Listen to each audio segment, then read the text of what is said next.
The views and opinions expressed by the hosts or the guests do not state or reflect those of Forerunners and its management.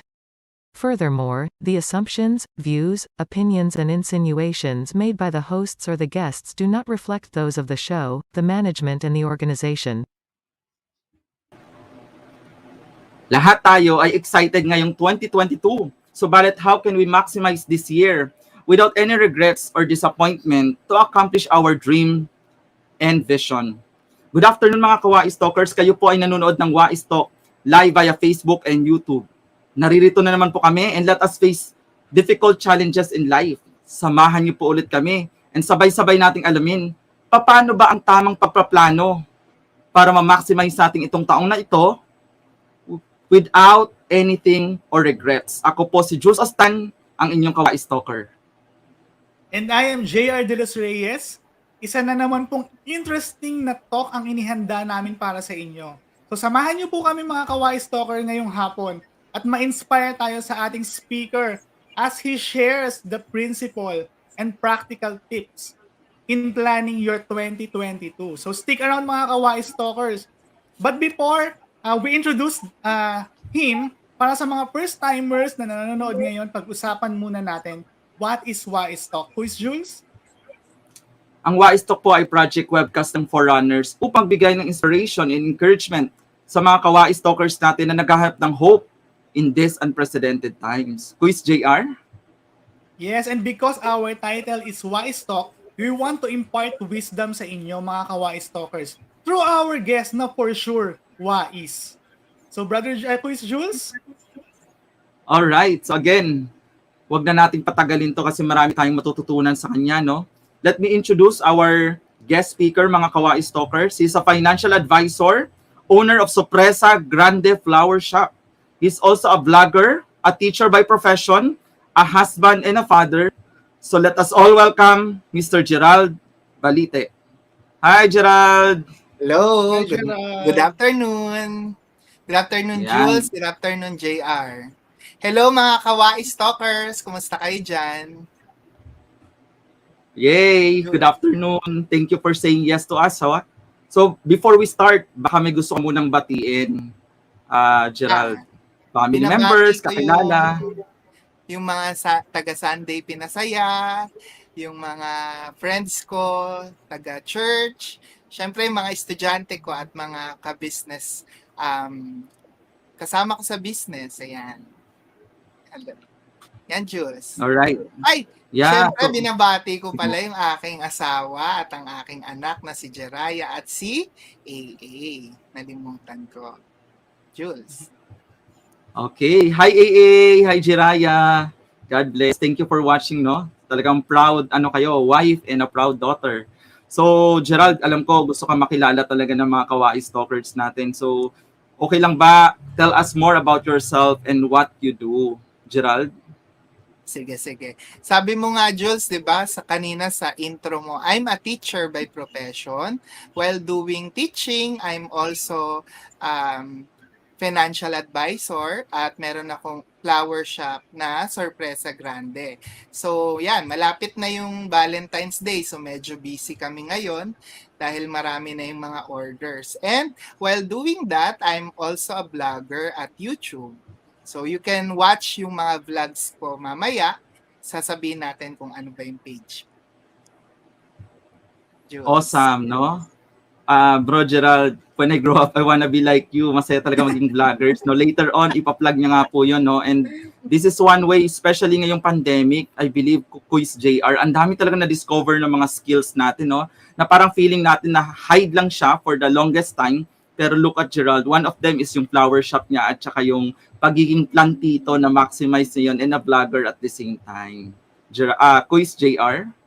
Yes, so natuwa naman ako, ang dami niya ding ginagawa, no. Pero feeling ko, grabe paano ba i-navigate yung taon sa sobrang dami mong skills, 'di ba? So, Gerald, dahil ngayong title natin How to Get Most Out of 2022, no. So, can you tell us about your personal plan this year for 2022? Yan. So, kami mag-asawa, gumagawa kami ng tinatawag naming vision board. Every year or bago matapos yung year, ay umuupo kami, ano ba yung sinasabi sa atin ni God? Ano ba yung mga plan natin for 2022? Then gagawa kami ng mga pictures, mga visuals, para mariremind kami kung ano ba yung mga goals namin for this coming year. So kami ngayon, ang year talaga namin, dinideclare namin maging debt-free, maging magkaroon ng sariling bahay, yung mga ganyan. Mamaya pag-uusapan natin yan. Yan. Ang ganda nung idea ng vision board. So at least naka-focus ka. Sabi nga 'di ba, focus on your goals. So makikita mo 'yan doon sa vision board mo, 'di ba, Kuya Jules? Yeah, and alam ko napakaganda niyan lalo na kung yung mga tao, mga kawaii stalkers, one of those people na visual. Ang vision board is one of the most effective way kasi lagi mo nga naman nakikita. So as what Jerald is speaking. Alam mo Jerald, kung titingnan natin yung statistic ngayon, no, kasi hindi naman lingid sa kaalaman ng ating mga kawaii stalkers, pati sa'yo, sa bawat isa sa atin, na talagang tumataas ang Omicron variant. No? And it will take a lot of fear for some people right now to plan, and hindi ko alam kung ano nangyayari ngayon, but every day when you turn on the news, talagang to be honest, negative nga naman talaga ang nakikita natin. Pero ikaw ba, for example, on your own ways and thinking about 2022, paano ba talaga tayo magiging successful and to make most of 2022 this year, Jerald? Tama ka dyan, Jules. Diba? Parang energized tayo. Kala natin wala nang COVID, 'di ba? Kung naaalala mo, Jules, at JR, nung December ang mga cases 300, 200 na lang per day. Biglang nung nag-January, lahat tayo may trangkaso, lahat tayo, 'di ba? Parang lahat na lang ng kakilala mo, pamilya may COVID, 'di ba? So mahalaga talaga to be focused and pray. Number one talaga in building your plan is pray para hindi ka maliligaw at hindi basta-basta na kung saan-saan ka na lang pupunta. At ang maganda pa dyan, pag nag-pray ka, it's not from you lang. Hindi lang yun yung kung ano na lang maisip mo, kung ano na lang yung gusto mo, di ba? Mahalagang isik natin si God. Ano ba yung gusto ni God ipagawa sa atin? Ano ba yung focus natin? This time ba relationship? This time ba finances? This time ba health? So, meron tayong focus, although marami tayong goals, marami tayong plans for the year, at isisik natin si God. Paano ba yun, Lord? Paano ba namin gagawin yun? Upang hindi tayo basta-basta na lang, 'di ba? Hindi na lang tayo kung ano-ano na lang yung ginagawa natin.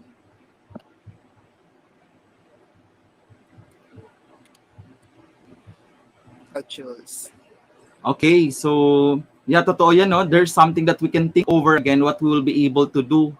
Ang nagustuhan ko dun yung word na we need to know our priority and seeking God at the same time. So before I hand it over to Kois JR, no, babati lang muna ako sa mga comments natin. Ang dami.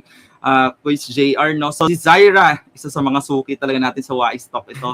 Hi Zaira, thank you for joining us. Si Gail, good afternoon. Good afternoon din for both of you. And Micah, of course, si Mr. Oliver Torres Reyes. Good afternoon po, bro Jules. Good afternoon too. Thank you for joining.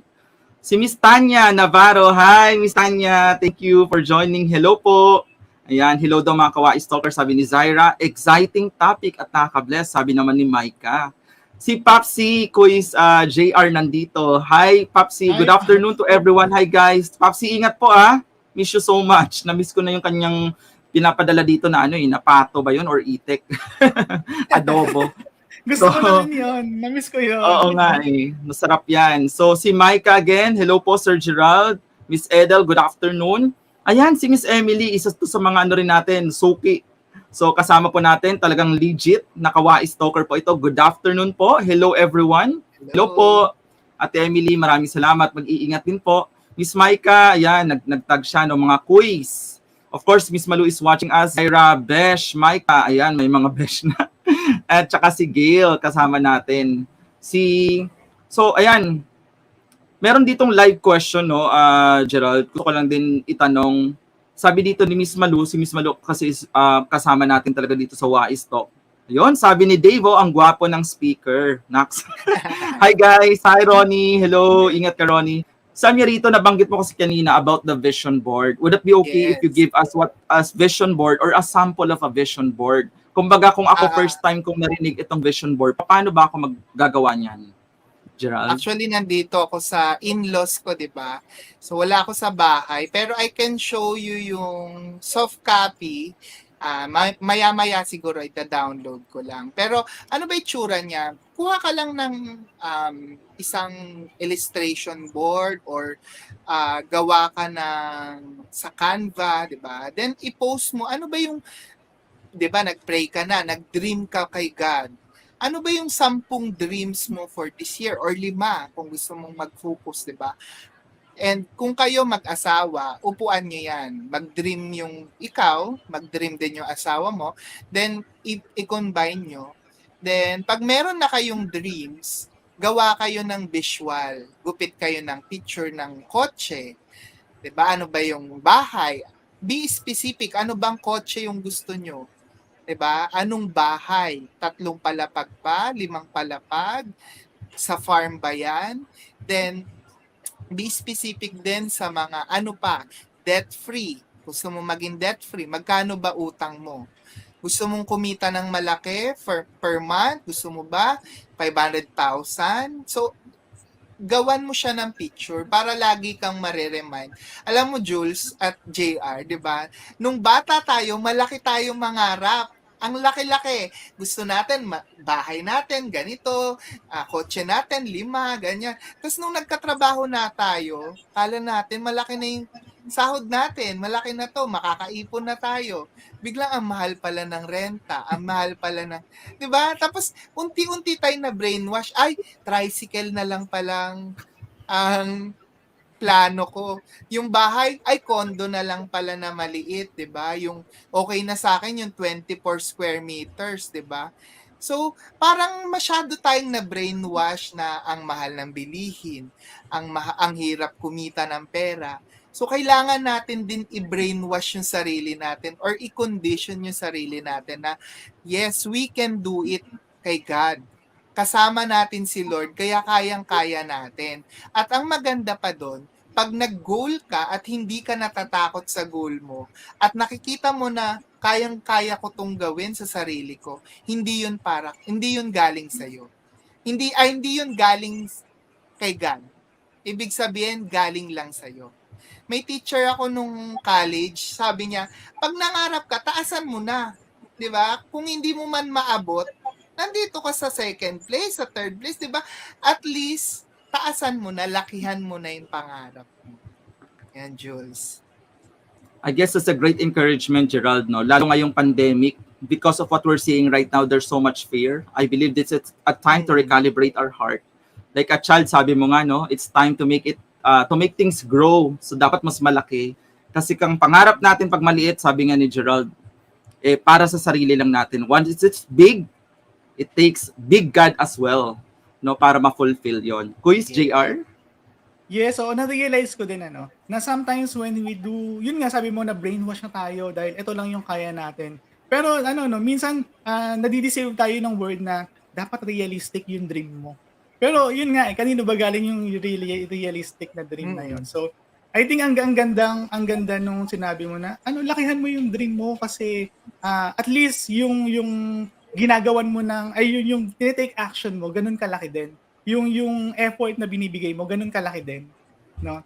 So pero gusto ko lang kasi sabi ko andyan siya, 'di ba? Kunwari yung kotse, yung bahay. Can you share us the simple plan on how can we achieve that goal, yung nilagay natin sa vision board natin? Yes. Yeah, So Gerald. nalista mo na yung 'di ba? Nalista mo na yung mga goals mo. Gawa ka, paano mo ba ito gagawin, and seek the Lord din. Ano ba yung mga business ideas? Ano ba yung mga dapat mong gawin na mga steps?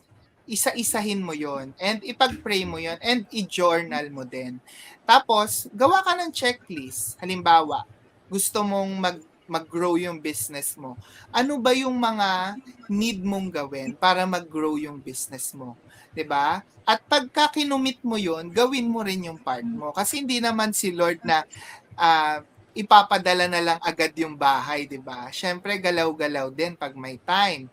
So gusto niya nag-grow yung character natin, 'di ba? So ano ba yung mga goals mo sa health? Gusto mong pumayat, 'di ba? Magda-diet ka ba? Everyday ka bang kakain? 2 kain ka na lang? Mag-intermittent fasting ka ba? Ilang oras? So maggawa ka ng listahan. Hindi lang siya lista-lista, mindset. Syempre gagawa ka din ng mga steps, 'di ba? So isipin mo 'yon. Una sa finances, 'di ba? Mag-promotion ang gusto mo. So papasok ka ba ng maaga? Gagalingan mo ba? Business. Ano ba yung mga crops mo? Ano ba yung mga ideas mo na pwede mong gawing i-business, 'di ba? Alam mo, Jules, yung kwento lang, no?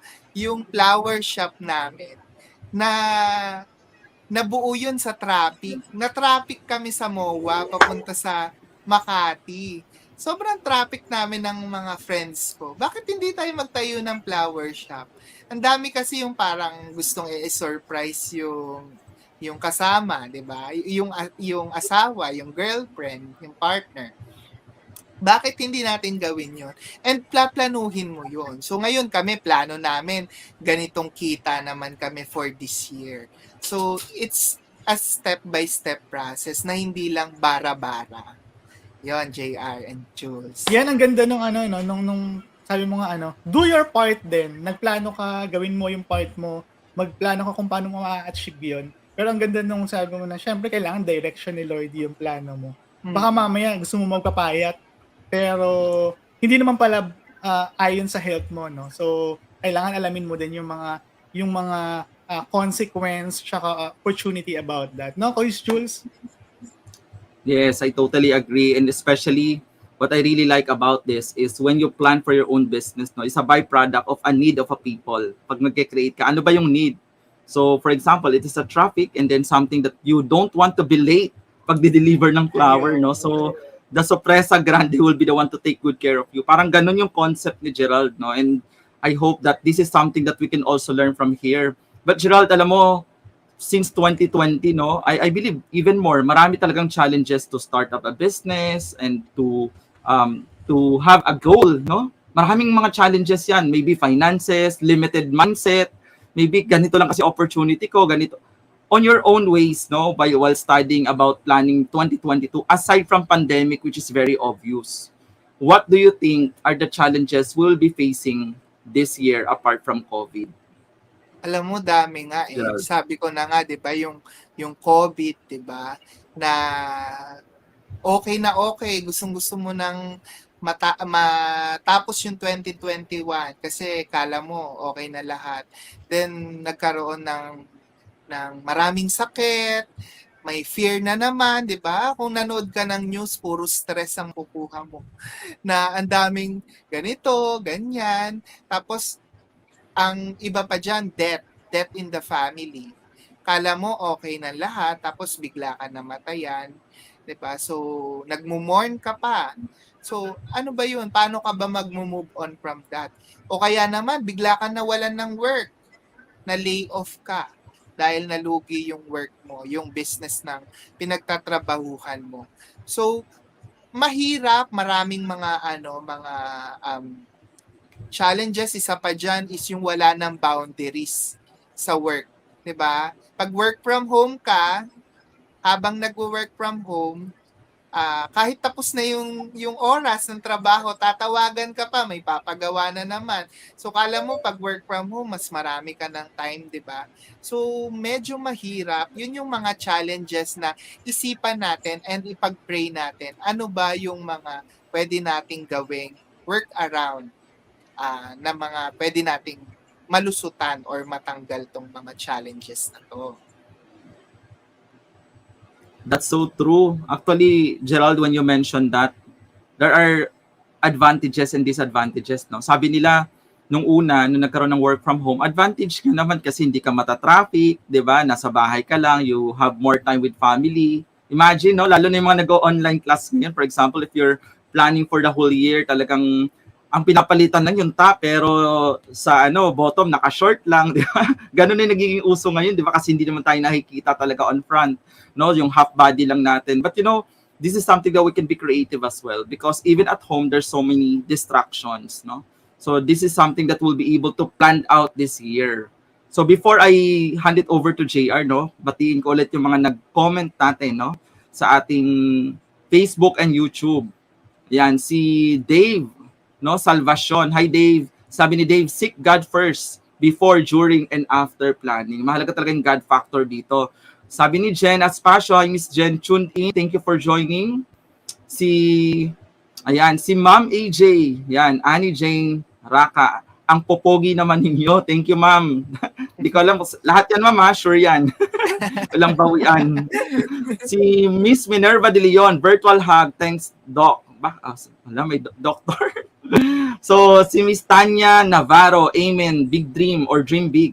Ayan, Micah, real talk. Miss Jen Spatial, love this. Amen. Si Miss Emily, make God bigger than what we think He is.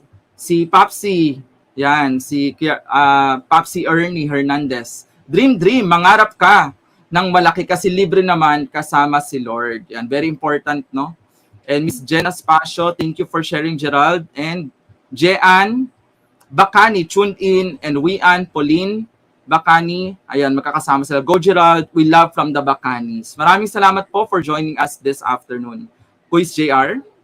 Yan, batiin ko na rin yung mga nag-react sa ating Facebook. Yan, si Vim. Mahirap banggitin yung apelido ni Vim pero kilala ka namin, Vim, hello sa iyo. And then si Micah, si Mr. Jeff Aspasio, si Miss Girly Cruz, si Mr. Oliver Torres Reyes, si Miss Malu Mabini, hello po. Si Miss Tanya Navarro, hello. Ma'am Emily De Guzman, hello. Si Annie, ayan, nanonood, nag-heart siya. And then si Angelica Acotillar. So hello po sa inyo. Ayan. So ayan, proceed ko lang, no, kasi in the conversation narinig ko nga na parang syempre ang dami mong expectations. Tapos biglang along the way when you are doing it, ay hindi pala ganito kadali or marami pa lang alam mo 'yon, pag tinignan mo akala mo smooth yung path pero rough road pala. So alam mo, Gerald, nitong 2021 ang daming discouragement kasi ang dami nating napaka-hopeful natin nag-umpisa. Akala natin panibagong year, panibagong hope. Tapos biglang nag-continue yung pandemic. Alam mo, with the discouragement or with the challenges na ginagawa natin, paano mo ba natin mai-encourage yung mga ngayon nag-hope pa ulit for the 2022? Gerald? Sabi ko nga, pray. Pangalawa is seek community. Maghanap ka ng mga taong kasama mong magdi-dream. Maghanap ka ng mga taong hindi ka ida-down, na pag sinabi mo gusto mo magkaroon ng ganito kalaking lupa, ay sasabihin sa'yo, ay, ano yan, nababaliw ka na. Wag yung mga taong gano'n na negatron, di ba? Mga negatron sa buhay. So, hanapin mo yung mga like-minded people that will dream with you and will encourage you pagka, bro, kumusta na yung pinagpipray nating business mo? Kumusta na yung, yung mga goals mo? Na gagawa mo pa ba yung pagda-diet? Samahan, mas maganda pag may kasama ka. Kasi pag may kasama ka, maligaw ka man, may aakay sa'yo. 'Di ba parang yung coal, yung uling na nagbabaga, tanggalin mo yung isa, mawawala yung apoy niyan. Ganon din tayo. Kaya, syempre, mamaya, 'di ba, na maraming na-encourage, i-contact nyo yung Hagay, i-contact nyo yung churches or yung mga group sa Facebook, paano ba kayo magkakaroon ng community para kayo ay maging stay connected sa inyong mga plans and dreams. Yan, ang ganda nun. Na dapat talaga, no, may nag-i-encourage sa'yo kasi nasusuportahan ka din sa plano mo. Sabi ayun, basahin ko lang yung comment ni Ronnie. Sabi niya, connect with Christ-like dreamers and not downers. Connect with community. So, ayan, thank you for this insight. Oo, no, madaming bagay na nagkakamali tayo because tayo lang yung nag-decide. So, but if may nagre-remind talaga sa atin, then nagkakaroon ng panibago. 'Di ba may mga things na hindi natin nakikita pero sila nakikita natin. Sila nakikita nila. No, Quiz Jules? Yes, and I believe that this is also a time when you start planning for 2022, as Jerald mentioned a while ago, that it's considering who are the people in your community, in your inner circle, someone that you can talk to, no? So the word is like-minded, no? Someone who is not a dream stealers, but someone who will encourage us. And Gerald, alam naman natin na talagang ang panahon na ito, ang daming nadadown, no? Losing of job, no? Nawalan ng properties, nawalan ng business, no? May iba nag-shrink down, layoff everywhere. So marami tayong kinakaharap ng mga problema sa bansang ito. And of course, the upcoming election, paano iba-iba yung mga views natin. Kung ang isang tao, pag tinitingnan mo yung balita, talagang madi-discourage ka talaga. And there's so many things about how can we have, no? Ang topic kasi natin ngayon is all about to plan your 2022. Of all these things, there is one message. Dapat meron tayong hope sa buhay natin. Kasi pag yan ang nawala, parang yan yung beginning. Dapat may pag-asa muna. From that hope, then we'll be able to transition into planning. Pero the question for ang gusto ko lang ilinawin dito, Gerald, paano ba or saan ba natin makikita tong hope na to? Sa TV ba? Sa social media? Gerald. Alam mo, Jules, no? Saan ba nakikita yung hope? Alam mo, dati, yung buhay ko walang kaplano-plano. Siguro kung hindi ko nakilala si Jesus, baka addict na ako, di ba? Baka kung saan na ako pinulot. Pero may isang tao, may mga naniwala sa akin at nag-share kung sino ba si Jesus. At nakilala ko siya na siya pala ay Diyos, siya ay bumaba sa lupa at sinave ako sa aking mga kasalanan. Despite of my sins, despite of my mga ginawang kamalian, despite of my discouragement, despite ng mga hindi ko na alam paano iplano yung buhay ko. Meron palang isang Diyos talagang personal at lumapit at kumatok sa puso ko. At ayun siya, nandun siya, hinintay niya ako, hindi niya ako minadali. At siya yung nagbigay talaga ng mga kulay sa plano ko. Ang plano kapag walang Kristo, wala lang, black and white. Pero ang plano kapag may Kristo, makulay. May pag-asa, merong direksyon, merong eternity. 'Di ba? May forever. Kasi kung paplano lang tayo at dito lang sa lupa, plano lang ng pagyaman, anong gagawin mo sa yaman mo? Pagyaman ka, pag yumaman ka na, namatay ka, wala na. 'Di ba? Iiwan mo sa pamilya mo. Maganda rin, pero wala na. Pero kung plano natin ay magpayaman para mabless ang ibang tao, magpayaman para makatulong sa iba, 'di ba? Maging healthy dahil steward tayo ng ating mga body, 'di ba?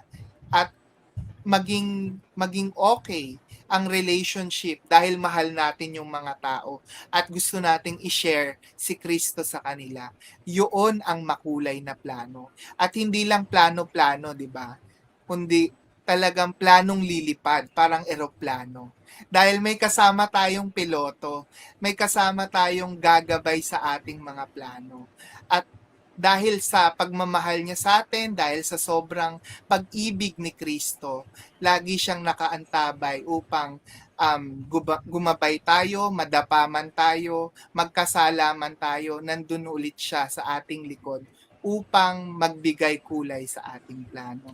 Kaya kayo, kung kayo ay nanunood at hindi nyo pa kilala si Kristo, binibigay namin itong pagkakataon na ito upang tanggapin nyo si Kristo sa inyong mga puso. Alam ko matagal na siyang kumakatok sa inyong puso, ngunit maaaring hindi nyo pinapansin, maaaring hindi nyo pakilala. Pero nandito siya sa oras na ito, kumakatok at gusto kayong tawagin, gusto kayong isama sa kanyang kaharian. Would you pray with us? Pag-pray tayo na, Lord, maraming salamat po sa mga taong nakikinig. Lalong-lalo na sa mga nakikinig na hindi ka pa kilala, Panginoon. Lord, right now we pray na kung tinatanggap ka nila, kung nais nilang gawin kang Lord sa kanilang buhay. Sa mga gustong tanggapin si Jesus, ulitin niyo lang tong aking panalangin na, Lord Jesus, tinatanggap kita bilang Diyos at tagapagligtas ng aking buhay. Patawarin niyo ako sa aking mga kasalanan. Tanggalin niyo po at ang aking mga kasalanan, tulungan niyo akong mamuhay na ayon sa mga inyong salita. Bigyan niyo po ako ng mga taong gagabay at sasama sa akin upang lakbayin ang pagkakataon na mas makilala ka, Panginoon. Tinatanggap kita at ikaw na ang mamuno sa aking mga plano at sa aking buhay. Sa iyong matamis na pangalan, Jesus. Amen. Amen and amen. Ayan, very good, no? Very powerful prayer, Jerald. And this is something that we will never ever forget. That the main ingredients for us to have a successful plan this year, 2022, is all about Jesus.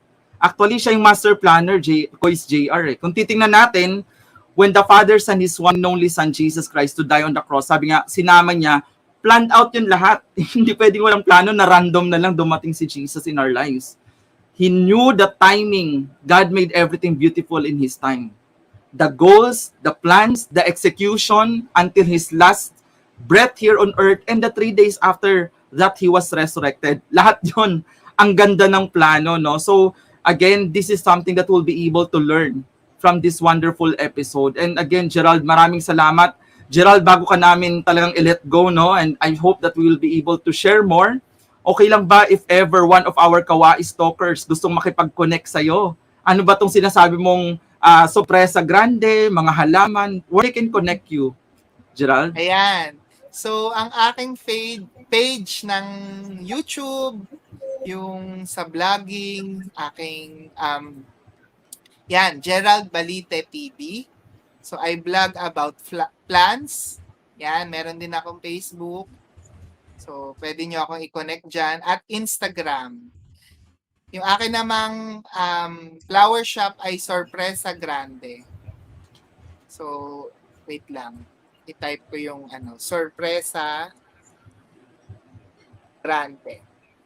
So, we deliver flowers, car surprise, money bouquet. Yan. So, iplano nyo na ang inyong February 14 para talaga namang ang relationship ay umaatikabo at nagiinit.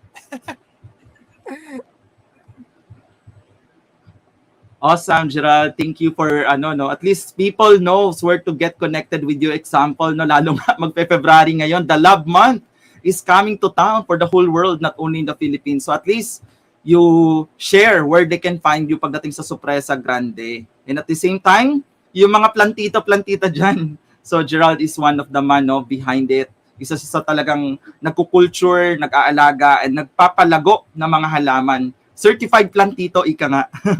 So anyway, thank you very much mga Kawais Talkers. Isa na naman pong napakagandang episode ang inihain namin sa inyo. I hope marami po kayong natutunan kay Mr. Jerald Balite sa kanya pong sharing ngayon how to plan this 2022. And Quiz JR, ay, puro J kasi tayo, nakita ko sa mga comments, no? Si Jaime, kasama dyan, no? Jerald, JR, of course, my name is Jules and Jaime. Pero sabi nga, ang pinakamaganda at pinaka-big time na J, si Jesus. So, may apat lang ako just to summarize everything while listening to Jerald. No? Number one, as he mentioned, yung pray. We really have to pray to the Lord. Yung seeking His will. Hindi plano natin, but yung plano niya. So, number one, letter P is really to pray. Number two, of course, we have to be practical at the same time. May plan. So, kailangan may plano tayo. Kaya nga sabi niya kanina, dream board. May dream board tayong sinasama. And third, people. We have to be in the right community, the right people. Of course, hindi sila yung mga dream stealers. They're the one who will encourage us to fulfill our dreams. But the most important of all, yung last pick ko po, presence. Pinakamalaga po ang presensya ng Panginoon. If Jesus is with us together with our plans, then nothing is too difficult and nothing is too impossible. So ayan 4 P's yan to summarize this. Again, maraming salamat po mga Kawais Talkers. Natatapos naman ng isang episode na inihain namin sa inyo. Maraming salamat po. Magkikita po ulit tayo tuwing Tuesday and Thursday, 12:30 ng hapon hanggang 1:30 ng hapon. Mag-iingat po ang lahat, lalo po ngayon, tumataas ang Omicron variant, and we'll be able to see a beautiful 2022 with the plans ahead together with God. Ako po si Jules Ostan, ang inyong Kawais Talkers. Thank you mga Kawais Talkers for joining us. Maybe next guesting ni Jerald, how to plant in 2022. Sa mga plantita dyan, let's continue planting, no? Pero if you enjoy this episode, ako personally na-enjoy ko ang active ng ating mga comment section. Medyo napagod ako mag-reply. Pero panoorin nyo rin po ang aming mga nakaraang episodes. Sigurado po marami kayong mapupulot na aral, wisdom at kaalaman. So hanggang sa muli mga quiz, I'm Quiz Jerald Reyes and we are The four runners. Thank you po. God bless everyone. Salamat.